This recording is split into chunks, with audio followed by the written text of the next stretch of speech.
Welcome to the in front of me Motorola Moto G60S, and I'll show you how to find and manage sound settings on this device.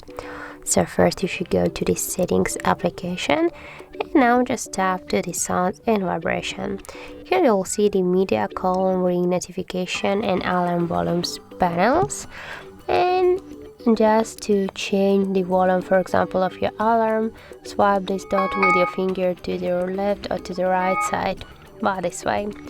Also we got here the vibration settings. We can just switch that to always vibrate, or just to turn it off.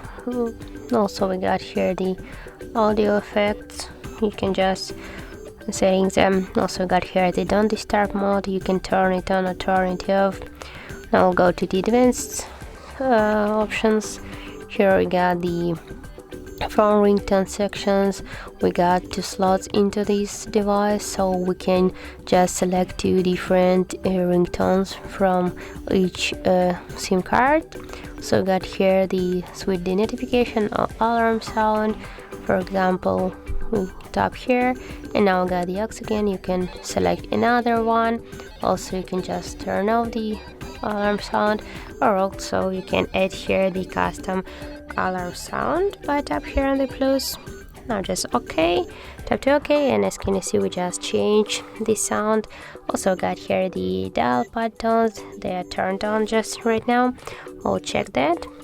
Now just go to the phone app, and here when you just tap to your dial pad, you can hear the tones.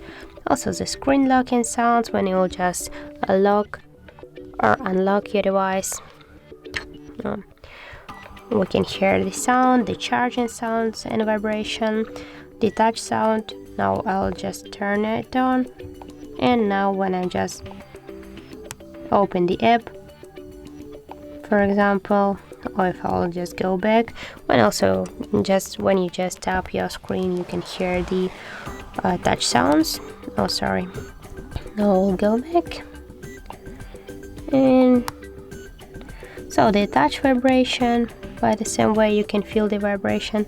The power on sounds, when you just turn on your device, you'll hear the hello Moto sound.